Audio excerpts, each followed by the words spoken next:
আমি বলতে চাই, তোমাদের আচরণগুলো কুকুরের মতো হয়ে যাচ্ছে, শুকুরের মতো হয়ে যাচ্ছে, মানুষকে বাঘের মতো হয়ে যাচ্ছে, তোমাদের চলাফেরা নির্লজ্জতার মতো হয়ে যাচ্ছে। তোমরা নিজের বাপকে তো সম্মান করো না, এলাকার বাপগুলোকেও সম্মান করো না। কথা বলেন ঠিক কিনা?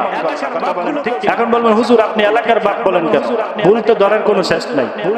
আমার বাবার সাথে যারা ছিল তাদেরকে যদি রাসূল সম্মান করতে পারে, তাদেরকে যদি আব্বু শব্দ ব্যবহার করা যেতে পারে, বাবা বলতে পারে, আম্মি শব্দ ব্যবহার করে তাদেরকে যদি সম্মান করা যায়, তাহলে তারা কি এলাকার মুরব্বী বাপ না? তাদেরকে লাগে হইলো বিবাদের সময়। কোন সময় লাগে? কোন সময়? প্যাসে পড়ার সময়। ওই যে আরেকটা এলাকায় যায় যখন ধরা খায়, চেঁচা খায়, লুচ্ছুমি করে, তখন লাগে এলাকার বাপ। কথা কয় না? আর লাগে থানার ভিতরে এলাকার বাপ। যখন একটু মামলা খায় তখন তো আর ওরে চেনে না কেউ, চেনে? তখন লাগে এলাকার বাপ গুলো, মুরব্বীদেরকে তখন লাগে।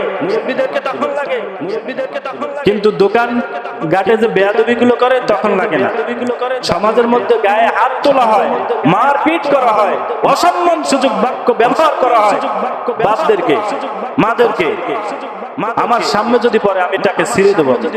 এটা যদি থানা পর্যন্ত যাওয়া লাগে যাবো, সমস্যা না, কিন্তু বেয়াদবকে সোজা করে দেবো। এরকম আছে না নাই আমাদের সমাজে? নিজের বাপকেও সম্মান করে না, অন্যকেও সম্মান করে না। এটা হলো হক। কি হক? বান্দার হক, নিজের বাবার হক, নিজের মায়ের হক। মনে রাখবেন কিন্তু, মনে রাখবেন কিন্তু। এই কথাগুলো এখান থেকে যেমনি ভাবে উচ্চারিত হচ্ছে, এর সাথে আপনারাও একমত পোষণ করেন। নাই তো আপনি আমি সামনের প্রজন্ম যে আসতেছে জোতার বাড়ির সাথে সোজা হয়ে যাবো আমরা। কারণ এনারা তো শেষ, এরপরে তো আমরা। তাহলে আমাদের ওই ল্যান্ডা ফান্ডা গুলো এখন যে শিখতেছে না, এই শিক্ষার কারণে আমাকে আপনাকে জীবনে দামও দেবে না, মূল্যায়ন করবে না। অপেক্ষায় থাকো, অপেক্ষায় থাকো। বাপকে জুতা দিয়ে মারছে আর তুমি হাসো, তোমার জুতা পাও না, তুমি হয়ে গেছো। ওই যে ইতিহাস বলে না, তুমি এত খেয়েছে দৌড় দেছো কেন? আমার বাবার সমাজে জুতা দিয়ে পিঠে, এই দেখে আমি কি করছি? পিছন দিয়ে ভাই গেছি, কারণ আমারও তো যদি দিতে পারে। আমরা এরকম হতে চাই না, ইসলাম এটা বলে না।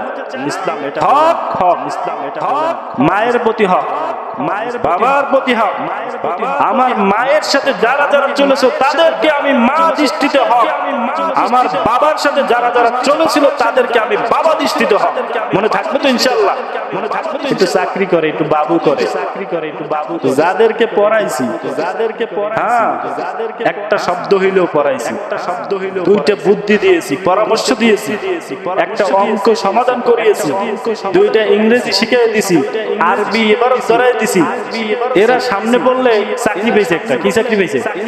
একটা পুলিশ কনস্টেবল বা আপনার ওই আনসারের একটা পোস্ট পাইছে, বা সেনাবাহিনীতে একটা চাকরি পেয়েছে, যেগুলোকে কুলির চাকরি বলা হয় বেশিরভাগ। এই চাকরি পাইছে, এখন এলাকায় আসার পরে ওরে বাবা পাশে দাঁড়ান যায় না, পাশে দাঁড়ান যায় না। তোমার ওই চাকরি তুমি বর্তমানে খাইবে এই দেশের ভিতরে, দুনিয়ায় খাইবে, দুনিয়ায় খাইবে।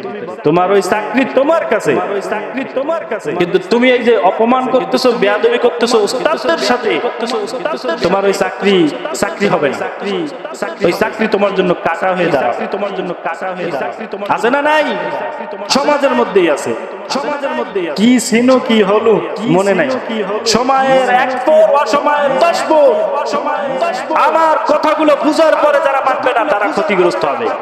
এটা আল্লাহর কালামের কথা, আল্লাহই বলতেছে ক্ষতিগ্রস্ত কথা, বলতেছে ক্ষতিগ্রস্ত কথা। ইন্নাল ইনসানা লাফি খুসর, সমস্ত মানুষ ক্ষতিগ্রস্তের মধ্যে রয়েছে। আপনাদের খারাপ লাগতেছে? খারাপ লাগে যে কথা